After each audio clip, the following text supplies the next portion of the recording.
السلام علیکم سامعین، 27 رجب المرجب اور 8 فروری ہے۔ خبر کا عنوان ہے جامعہ فلاح درین بلاسپور میں فضلاء، مفتیان کرام اور حفاظ کرام کی 2 درجن سے زائد دستار بندی۔ یہ دستار بندی ام المدارس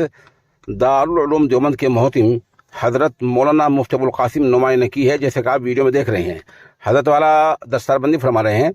اور حضرت کا آخر میں مکمل خطاب پیش کروں گا۔ اور میں بتلا دوں کہ حضرت والا نے آج جو زور دیا ہے وہ نسل نو کی جو نوجوان ہیں، بچیاں ہیں، ان کے عقائد کی حفاظت پر زور دیا ہے، اور اپنے گھروں میں بچوں کو تعلیم کی ضرورت پر بھی زور دیا ہے۔ یہ ادارہ ایک مثالی ادارہ ہے جو ماشاءاللہ حضرت مولانا اسماعیل صادق بلاسپوری دامت برکاتہم کی ادارت میں اور اہتمام میں چلا کرتا ہے، اور یہاں نظامت کے فرائض ادارے کے ناظم تعلیمات مولانا میر زاہد نے انجام دی ہیں۔ موقع کی چند تصاویر اور ویڈیوز ہم پیش کر رہے ہیں۔ یا ایھا الذین آمنوا قوا انفسکم واہلیکم نارا وقودها الناس والحجارہ علیہا ملائکۃ غلاظ شداد لا یعصون اللہ ما امرهم ویفعلون ما یؤمرون۔ صدق اللہ العلی العظیم۔ محترم علماء کرام، بزرگان ملت، فضلاء کرام، علماء، قراء، حفاظ اور جملہ حاضرین مجلس، اس وقت ملت اسلامیہ ہند کے نزدیک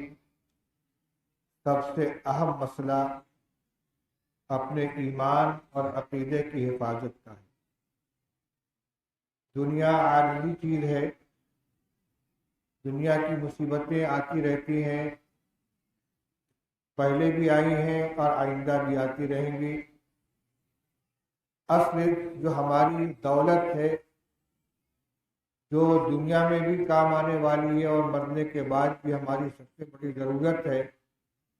وہ ہے ہمارا ایمان۔ موجودہ نسل کے ایمان کی حفاظت اور آئندہ آنے والے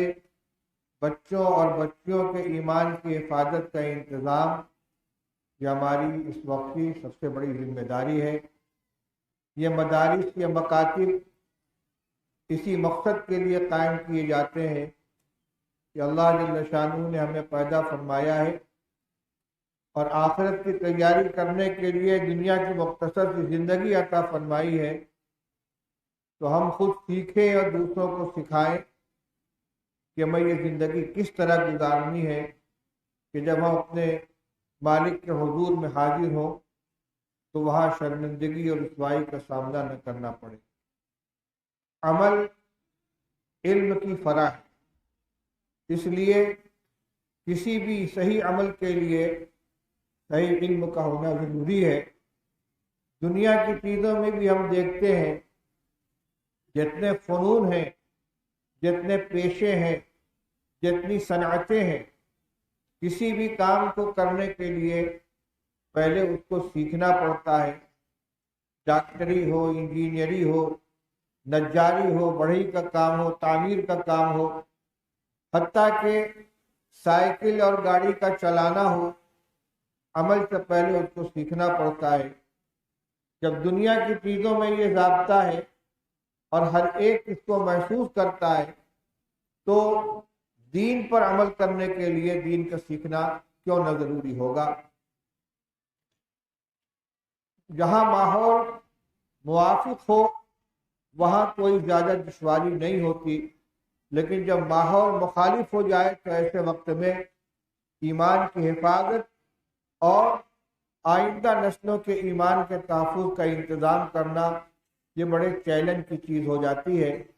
اور بدقسمتی سے اس وقت ملک کی صورتحال ایسی ہی چل رہی ہے۔ ہماری بہت سی بچیاں غیروں کے ساتھ جا رہی ہیں، کبھی نکاح کر کے، کبھی بغیر نکاح کے۔ اسی طرح نوجوانوں میں بہت بڑی تعداد مذہب و دین کی طرف سے تشکیک کا شکار ہے۔ خود اپنے مذہب کے بارے میں ان کے دل و دماغ کے اندر شکوک و شبہات پیدا ہو رہے ہیں اور کیے جا رہے ہیں، اور اس کے لیے منظم کوششیں ہو رہی ہیں۔ بہت سے بدقسمت محروم القسمت جنہوں نے ایمان کا دامن چھوڑ دیا ہے، آج جو مستقل چینل چلا رہے ہیں ایکس مسلم کے نام سے، سابق مسلمان۔ پہلے یہ عنوان کبھی نہیں سنا گیا تھا کہ سابق مسلمان بھی کوئی چیز ہوا کرتا ہے، لیکن آج وہ ایک مستقل قوم بن رہی ہے، ایک مستقل جماعت بن رہی ہے، اور ان کا کام ہی یہ ہے کہ وہ ناخواندہ دین سے ناواقف نوجوانوں کے دلوں میں شکوک پیدا کرے مذہب کے سلسلے میں۔ اس لیے اگر آج سروے کیا جائے تو خطرہ ہے کہ بہت سے وہ نوجوان، بہت سے وہ افراد کہ جن کو ہم پکا سچا مسلمان سمجھتے ہیں، ان کے دل کے اندر جھانک کے دیکھیں، ان کے عقائد اور ان کے نظریات کے بارے میں معلوم کریں تو وہ ایمان سے یا تو ہاتھ دھو چکے ہیں یا اس کے قریب پہنچ چکے ہیں۔ اس لیے میرے بھائیوں بزرگوں، دو باتیں بہت ضروری ہیں۔ ایک تو مدارس کے نظام کو مستحکم کرنا، یہ جو مدارس چل رہے ہیں جن میں دین کی تعلیم دلائی جاتی ہے، چاہے وہ ناظرہ پڑھانا ہو، چاہے حفظ پڑھانا ہو، چاہے عالم و مفتی بنانا ہو، یہ سب کے سب درجہ بدرجہ دین ہی کی تعلیمات ہیں۔ ایک تو ان کے نظام کو مستحکم کرنا، دامے گرمے قدمے سخنے جتنا بھی ہو سکے اس کے اندر بڑھ چڑھ کر حصہ لینا، اس کی پشت پناہی کرنا، اس کی حمایت کرنا، اس کو مدد پہنچانا۔ دوسری ضرورت یہ ہے کہ کوئی بچہ اور بچی دینی تعلیم سے محروم نہ رہ جائے، یا تو ان کو براہ راست مدرسوں کے پرائمری درجات میں داخل کیا جائے جہاں بچوں کو دینیات کی بھی تعلیم دی جاتی ہے، اور اس کے ساتھ عصری تعلیم جو پرائمری درجات کے نصاب کی ہے وہ بھی ان کو پڑھائی جاتی ہے، ان کو تعلیم بھی دی جاتی ہے۔ اور اگر یہ نہیں کر سکتے، آپ نے اپنے بچوں کو اسکول میں داخل کر رکھا ہے ابتدا سے ہی، تو کم سے کم جو عصری جو مکاتب چل رہے ہیں، جس وقتی مکاتب جہاں 2 گھنٹہ 1 گھنٹہ بچوں کو دینیات پڑھائی جاتی ہے، کلمہ سکھایا جاتا ہے، ناظرہ پڑھایا جاتا ہے، قرآن پڑھایا جاتا ہے، نماز سکھائی جاتی ہے، ایسے مکاتب کے اندر ان کو داخل کریں۔ ایسے ہی جو ذمہ دار حضرات ہیں، مسجدوں کے متولی حضرات ہیں، وہ اور اسی طرح سماج کے جو سربراہوردہ لوگ ہیں، علاقے کا جائزہ لے کر ایسے نوجوانوں کی نشاندہی کریں کہ جنہوں نے بالکل دین کی تعلیم حاصل نہیں کی ہے، اور ان کو دین سکھانے کے لیے، قرآن پڑھانے کے لیے، نماز درست کرانے کے لیے، عقائد کی تعلیم دینے کے لیے شبینہ یا جز وقتی مکاتب قائم کیے جائے تعلیم بالغاہ کے نام سے۔ گھروں میں دینی کتابیں پڑھی جائیں، سنائی جائیں، عورتوں اور بچیوں کو ازواج مطہرات کے واقعات پڑھائے جائیں، سنائے جائیں۔ اس موضوع پر کافی کتابیں موجود ہیں۔ اسی طرح مسائل کی بہشتی زیور ہے اور جو دوسری کتابیں ہیں، ان کے مسائل والے حصے ان کو پڑھ کر سنائے جائیں تاکہ وہ اپنے صحیح نہج کے اوپر، دین کے اوپر عمل کر سکے۔ آج ہمارے جو فضلاء فارغ ہو رہے ہیں، ان سے بھی میں عرض کرنا چاہتا ہوں کہ اپنی زندگی کا یہ مشن متعین کر لیں کہ 7-8 سال خرچ کر کے علم کی جو امانت ہم نے حاصل کی ہے، اب ہماری یہ ذمہ داری کہ اس کو ہم امت تک پہنچائیں، خود بھی عمل کرنا ہے، دوسروں تک اس کو پہنچانا بھی ہے۔ رسول اللہ صلی اللہ علیہ وسلم نے 23 سال صحابہ کرام رضی اللہ تعالیٰ عنہ کو دین سکھلایا، اور آخر میں آپ نے یہ فرمایا الا هل بلغت، یہ بتاؤ کہ میں نے تم تک دین پہنچا دیا؟ انہوں نے اقرار کیا تو آپ نے فرمایا فلیبلغ الشاہد الغائب، جن لوگوں تک یہ دین پہنچ چکا وہ دوسروں تک پہنچائیں۔ اگر صحابہ کرام رضی اللہ تعالیٰ عنہم نے اس ذمہ داری کو ادا نہ کیا ہوتا تو آج 7 سمندر پار بیٹھے ہوئے ہم کلمہ گو اور دینی شکل صورت رکھنے والوں کا وجود نہ ہوتا۔ یہ انہی کی قربانی کا نتیجہ تھا کہ حجۃ الوداع کے بعد جس کا جدہ دکھ ہوا وہ چل پڑا، اور جہاں تک پہنچ سکتے تھے اپنے دین کی دعوت لے کر پہنچے ہیں۔ یہاں تک ہوا ہے قسطنطنیہ کے غزوے میں ابو ایوب انصاری رضی اللہ تعالیٰ نے ساتھیوں سے کہا کہ میرا انتقال ہو جائے تو میرا جنازہ تیار کر کے کندھے پر لے کر چلتے رہنا، اور جہاں تک لے جا سکنا وہاں جا کے دفن کرنا، تاکہ قیامت کے دن یہ کہہ سکوں کہ تیرے دین کو پھیلانے کے لیے میں کہاں تک پہنچا تھا۔ میرے بھائیوں، روزی کا ذمہ اللہ نے دیا ہے، اور آپ دین کی خدمت کریں گے انشاءاللہ ہر ضرورت پوری ہوگی، عزت کی پائیں گے، اور آپ اللہ تعالیٰ کے یہاں آپ کی مقبولیت بھی ہوگی، اور آپ کا پڑھا لکھا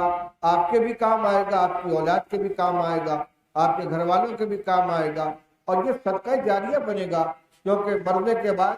جن 3 چیزوں کے بارے میں کہا گیا ہے کہ ان کا ثواب برابر جاری رہتا ہے، اس میں علم ينتفع به بھی شامل ہے، وہ علم جس سے دوسروں کو نفع پہنچے۔ نفع پہنچانے کی شکل سب سے بہترین درس و تدریس کی ہے، مسجد کے اندر امامت و خطابت ہے، درس قرآن کے حلقے ہیں، درس حدیث کے حلقے ہیں، جمعہ سے پہلے کا بیان ہے، اور اسی طریقے سے جو دینی جلسے ہوں اس میں آپ لچھے دار تقریر کرنے کی فکر نہ کریں، اصلاحی موضوعات کو لیں، سادہ اور دلنشین انداز کے اندر لوگوں کے اندر بیان کریں، سنتوں کو زندہ کریں، بدعات اور رسومات کو ختم کریں، اور اس انداز سے کام کریں